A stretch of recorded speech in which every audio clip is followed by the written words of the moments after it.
Hey everybody, it is week 7 of Westwoods TV and week 7 of Crazy As Bible Stories with Joe.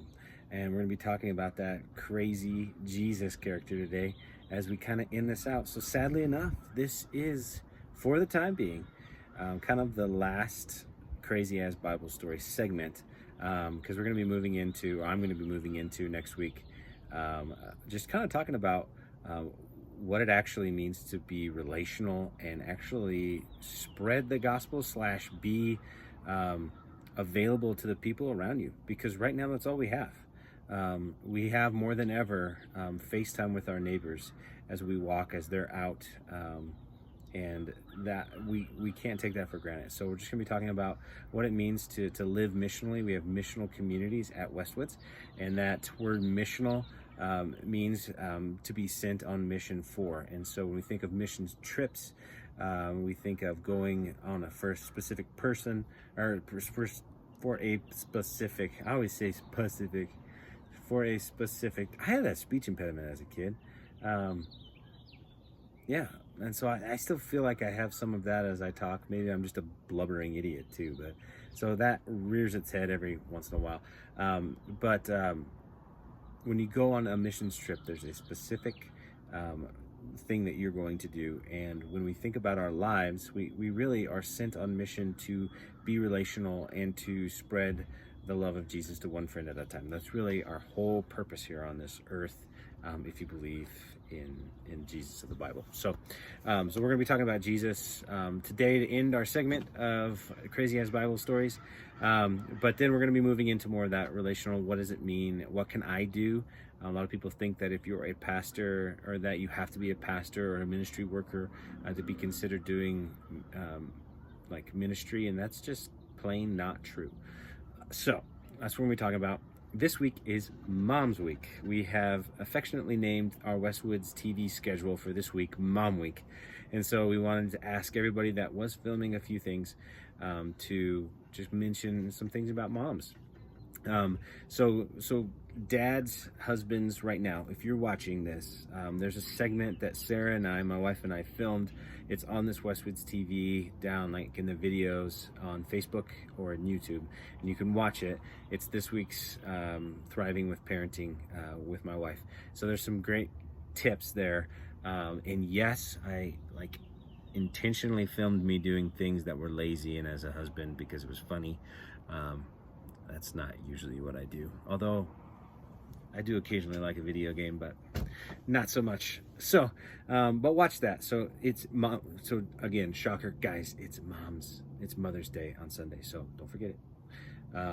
And so the other thing too is, just because you have kids and you have a wife, and you want to honor her as their mother, don't forget about your mom. I think we all have mothers, and that has looked different. A lot of people have been hurt by their moms. A lot of people didn't have a mom to grow up with, but there are a lot of spiritual mothers out there as well. And so there's a woman figure in your life, I'm sure, that has transformed you in some way. So honor her. Maybe that's a grandmother. So just reach out.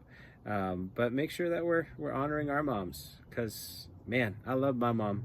Mom, you did an amazing job. You're a very, very special lady to me, and you know that. So love you, Mom. Happy Mother's Day.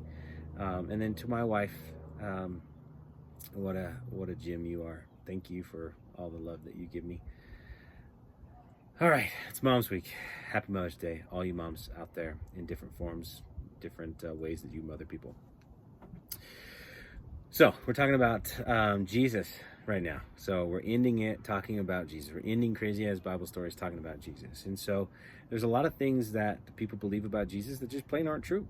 Or there's a lot of things that we know to be true from Sunday school or something that just kind of they don't actually appear in the Bible. So we all have these ideas of Christmas, Jesus, and man, guess what? He wasn't born on Christmas, right? We know that.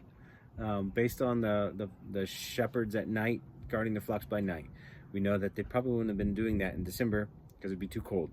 And then we also know, because of John the Baptist and the account of Jesus and John the Baptist, that because his birth is well documented, that we probably know that Jesus was born in the fall-ish, somewhere around there. So that's one of the misconceptions. Another misconception is Jesus being the special God name, and it wasn't actually. So it'd be like 1985 Matthew or Patrick or Sarah, um, Abigail. Like they're all common names, like the John Smiths or the Joe Smiths or the John Does. No one names their kid John Doe, but anyways. So it was just a common name, and so an angel of the Lord gave Mary Jesus' name, and it just went to speak to the volume of that he wasn't special. Like he wanted to come into this world unsupposedly as a baby in a manger. Um, and he also has a name that was average. We also know that he was average looking.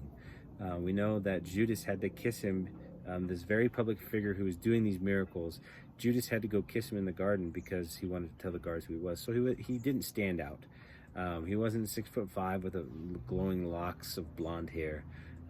He was average, and that's awesome because I'm average, and I love that about Jesus. Christ. A lot of people think Christ was his last name, that it was Jesus Christ.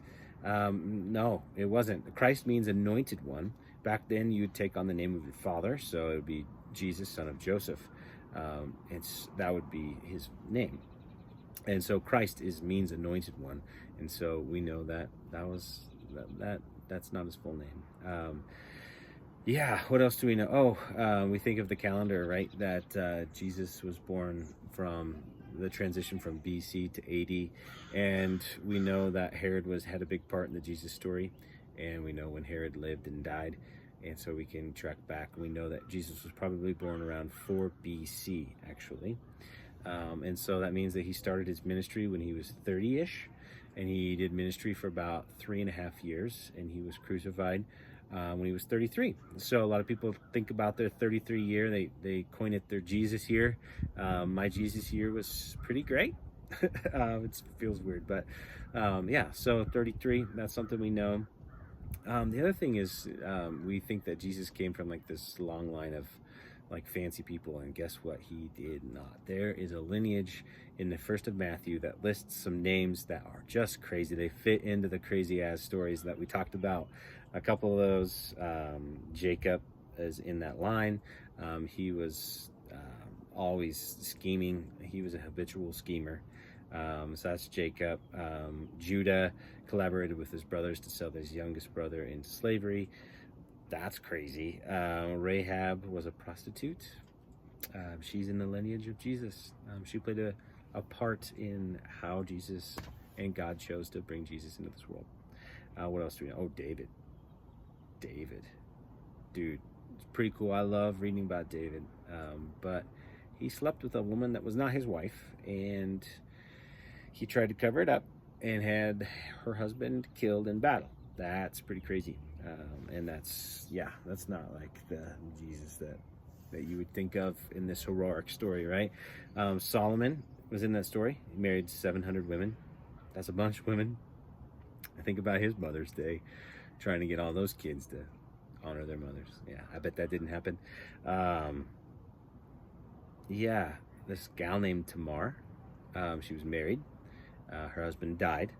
And so customary at that time is then the brother would give an heir to her to give her honor. And, well, he didn't go through with the whole act of giving an heir. He, didn't go through the whole act. And so she didn't have a kid. And, so I think he died. I think God killed him. But then what she does is she dresses up like a prostitute and sleeps with her father-in-law and has a kid. And she is in the line of Jesus. So all that to say is if you feel like you're coming from a place where you don't have it all together, guess what? That's okay. Throughout the entire scripture, we know people didn't have it all together and God still used them. And so that might be you listening to this thinking, man, I don't have it all together. That Jesus character, I don't think there's enough forgiveness in this world. Trust me, that's not true. And some of us, we might be viewing other people as having done too much, that we would judge them and weigh sins. We're all sinful people. And so I just encourage you to be open and loving and accepting, because that is the God of the Bible. Yes, there are some rules and regulations that God passes down, but this Jesus character, He covers it all. He came to bridge that gap. And so there's hope in Jesus. And so if you don't know much about Jesus, I would encourage you to read the book of Luke. It's a pretty amazing book. You can't go through that book and look at the way Jesus treated people and not want to treat people in a similar way. And so I would challenge you to do that. If you do know Jesus, I challenge you to love people and to go out of your way. We're going to be talking about ways to do that and what that means, and it all counting later. So I've enjoyed Crazy As Bible Stories with you. I hope that you've shared a few laughs. We had a lot of fun. We've shared a few laughs. Yeah, the Harry Carey. Hi, I'm Harry Carey. I don't know why I went down that road, but I did. But yeah, if you guys want to reach out or need somebody to reach out to, or you don't have community, hit us up, hit Westwoods up, hit me up. It's been fun, and happy Mother's Day, all you mothers. Welcome to Mom Week.